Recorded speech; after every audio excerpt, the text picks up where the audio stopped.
It's Spencer Hughes and Hughes from the Heart in a brand new segment I've been doing. This is really the third episode here if anyone wants to keep track. This is a segment where I talk with you, the listeners, the friends of the podcast and of the shows over the years and of my social media. And I've been talking to some good people so far, and Josh is no different. He is one of my buds here and a supporter of the stuff I do online and on the air. Josh, great talking with you, man. How you doing? Yeah, pretty good. Well, I appreciate you, man. I know it's late. Where are you located again? Just south of Clarksville, Tennessee. Wow. Okay. I love your accent, by the way. Where are you from originally? Is that where you're from? No, I'm actually from Ohio originally. Oh, are you really? Yeah, I've moved around. I grew up in Ohio, then went to Oklahoma State. From there, I went out to Arizona for about 10 years and then made my way out here back to Tennessee. So I'm kind of almost coming full circle. Thanks for being with us. I know it's late. And so you are working from home now. Is that what's happening for you? A little bit of both. I work for the gas company, so we're not allowed to close. Oh, okay. So what we decided, we can't. They're considered first responders. So like if there's house fires or anything where we have service, someone has to go out and turn the gas off. I'm the IT manager. So if it ever got to me to show up to a gas situation, things have gone horribly, horribly wrong if we've gotten that far down the list. So that's good. So you're at least, you're safe in every regard then. You're not out in necessarily a dangerous environment, but you're also safe in terms of your, obviously, a necessary occupation. Yeah. We do a split shift where half of us are in the building and then the other half work from home. And then we just every other day we go in. So that way that allows us to not be exposed, but we're still working. So we're still getting paid even on the days we're not there. And then if by some chance somebody gets exposed and we'd have to, quarantine a bunch of people, we don't lose the whole department. Well, that's good. What is the state in Tennessee in terms of what the atmosphere is like? I've never been to Tennessee. Tell us a little bit what it's like. I just came back. I'll give you my thumbnail sketch. I just went to do a Walmart run in Shelton, Washington. Half an hour from where I live is this Walmart. Normally, it's stuffed with people. Normally, on a normal day, shopping carts everywhere, up and down the aisles. You're fighting, to find a place to even push your cart. There must have been 10 people in that entire store, including myself. I've never felt like that in any Walmart in my entire life. It was borderline almost distressing. Like it didn't feel right. And I never thought, Josh, that I would want to be around so many people of Walmart in my life. I usually try to avoid spending a lot of time in Walmart and the people I would run into there, even though I'm one of the people there now that shops there. But it was so empty. What is it like in Tennessee with just simple things like when you go shopping or when you're out and about or you pull up somewhere? How many people are milling about? What's it like? I haven't seen the Walmarts in Clarksville. Down in Dixon, which is actually where I work, I've been into Walmart a few times, usually around lunchtime. There's still plenty of people out. I think some of the initial panic is gone, but you still see a lot of people, a lot of fast walking, buying stuff, just trying to get stocked up. So there's still a lot of people out trying to stock up. Toilet paper is still a big issue out here. I know now when they deliver them to the Fred Meyer and stuff, and if I get there, I'll get some. I got the first 12-pack that we've been able to find, and it wasn't bad. People weren't pushing and shoving. They limit it to one, which is good. I'm all for rationing when you can't find toilet paper for 2 weeks. It's ridiculous. And I don't know. I'm trying to have compassion here, Josh, and I do for most everyone except the hoarders of toilet paper. I think they're psychotic. I think there's something honestly mentally wrong with them, and they probably need psychiatric help. But I can't stand it that there's somebody out there with 900 rolls of toilet paper in their garage right now. It's not right. Yeah, I think a lot of it's Facebook. It's a giant game of telephone.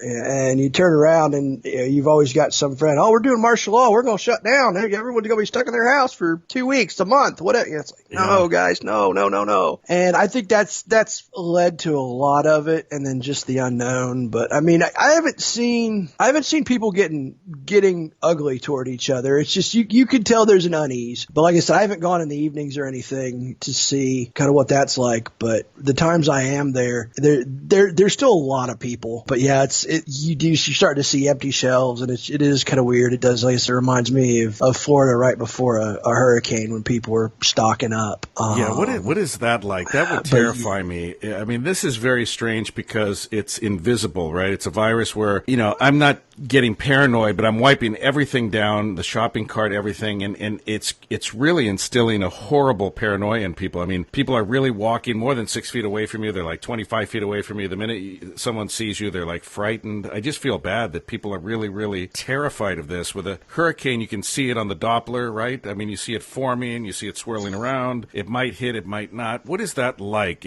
And people live through that, right? I mean, you live in hurricane country, some people their whole lives, they never leave. I mean, every season there's a hurricane, right? Or every few seasons? Oh no, there's every year. There's several. Wow. My mom and stepdad lived out there. Oh Lord, I'm gonna say 15 years, give or take. I've lost track, but they were always fortunate to never really catch the brunt of one. They'd get they'd go through, but it was never one of these, pick up the house and move it type of wind. I was down there one summer for Hurricane Aaron, and that was surreal, but there was a lot of panic. But the timing there though was Hurricane Andrew was still kind of fresh in everybody's mind, and they'd gotten so used to taking it seemed like, at least that's what they explained to me back then, was, they were so used to them that it's like, yeah, they come, they're serious, we prepare, but, it happened. And then Hurricane Andrew just kind of just wrecked everything. And it was like there was an overreaction, and it scared us a little bit because we hadn't been down there very long. And I was just down there visiting, and it was like, these people live through this every day, and there is panic. Mm-hmm. But I think, again, it was just kind of kind of a yin and yang type of an overreaction. But yeah, I mean, you don't really know, because they give you a path, but it's a pretty wide swath. So yeah. you could get anywhere from, a little bit of rain to, gale force winds. Right. So you're never really quite sure. I think, a lot of people just it's a way of life. They just get used to it. But, even like, kind of similar to now, there's situations where as it gets close, they can say, okay, if you're in this county, this city, evacuate now. It's going to hit, and it's going to be bad. And there's still people that stay, and, you're still seeing, people getting rescued. They're on their roofs, being rescued by boat. Yeah. So, it's just, it's a stubbornness, I guess. So, Josh, how much has this uprooted your day-to-day life, your family life, friendships, things like that? Do you find that it's putting a strain on things? Is it making it better? I'm hearing kind of half and half from people, and things I see posted. It's either bringing people together or it's kind of tearing them apart. What is your experience so far? I'm kind of a homebody, so it hasn't messed with me too much. So yeah, I'm divorced, and I've got a daughter, so she spends most of her time with my ex-wife down in Dixon. So because our work schedules have gotten kind of messed up a little bit, we've had to coordinate a little bit better as far as, being able, drop-offs and whatnot. But other than that, other than the navigating, the panic buying, it hasn't really. I stay home a lot. I don't really go out. I'm not big into bars or anything like that. So it hasn't really messed my life up too much. My ex-wife is the same way. She actually works in healthcare.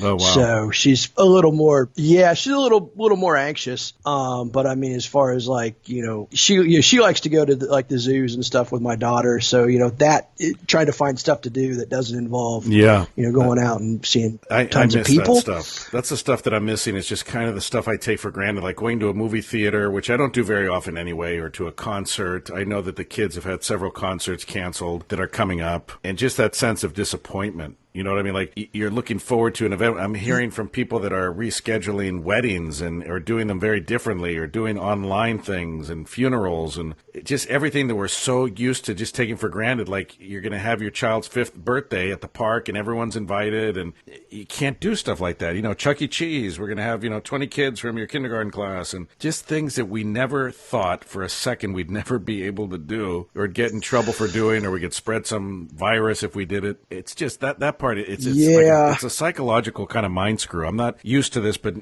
I get comfort in knowing nobody else is used to it either. This is all virgin terrain for everybody. Yeah, I've got friends that like they have birthdays this month, next month. They're like, what the crap? My sister's getting married in October, so hopefully that doesn't. She's still hopeful that everything's on. But yeah, this is definitely kind of new. I guess for me, I will say, it's one of those you don't miss it until you can't have it. So yep. I do sometimes catch myself going, this weekend, maybe I should go out to the bar, maybe I should catch a movie. You can't, Yeah. Even though that's not something that I would do on a regular basis, it does feel weird that you can't.